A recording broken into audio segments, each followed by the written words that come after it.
Nous, on est riches parce qu'on est en train d'appauvrir l'Afrique, de nouveau, l'Amérique latine, l'Asie. Nous sommes nous les responsables de ces millions de morts. C'est nous qui disons que tu dois avoir accès à l'eau simplement si tu la payes. Que je t'amènerai l'eau si je suis rentable. En Afrique, c'est nous, c'est pas eux. Eux, ils étaient capables de le faire en communauté. Et donc, à l'heure actuelle, il faut se dire que les guerres qu'on est en train de faire, c'est quoi? C'est parce qu'ils nous ont attaqués. Qui? Quand Sarkozy a bombardé la Libye, aucun Libyen n'avait attaqué la France. La France n'avait pas été bombardée par personne. Et nous, quand les Américains ont bombardé Bagdad ou l'Irak, parce que c'était l'ennemi du mal, donc, tous ces millions qui sont morts, et tous ces millions de réfugiés syriens, irakiens, etc., c'est qui eux, ils sont voulus. Et nous, on a le courage après de dire, je vais t'aider pour rester chez toi. Hein? Alors qu'on les a créé les conditions pour qu'ils doivent fuir.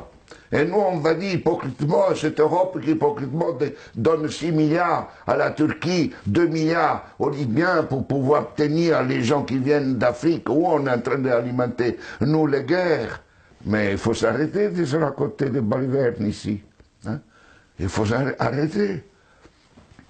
La guerre ne se fait plus parce qu'on tue l'ennemi.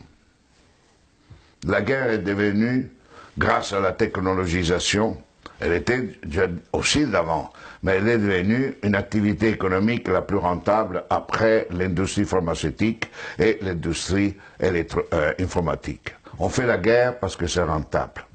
Et malheureusement, si nous ne changeons pas nos dirigeants, et nous-mêmes, hein, dans le sens pas individuellement, mais les systèmes de valeurs fondamentaux, la sécurité nationale qui explique la guerre, la souveraineté nationale, l'appropriation privée du vivant, etc.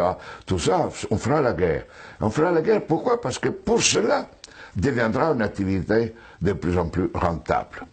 D'ici quelques années, si vous éliminez la guerre, le PIB mondial chutera, d'après le système dominant. Elle ne chutera pas si on est dans un autre système. Au contraire, la guerre, la disparition de la guerre sera une source de richesse. Mais c'est pour cela que les dominants à l'heure actuelle ne veulent pas réduire les armements, ne veulent pas réduire les occasions de guerre. Parce qu'imaginez-vous la France sans la guerre. Que serait comme économie? Imaginez-vous les États-Unis sans guerre, deviendraient des pauvres. Dans des économies pauvres. Donc aujourd'hui, on est entré dans une phase où on fait la guerre parce que c'est rentable.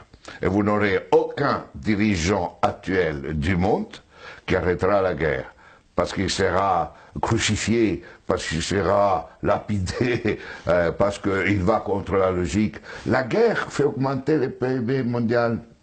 La guerre permet la croissance économique. Et on suppose que si on fait la guerre, on augmente la création d'emplois chez nous, non?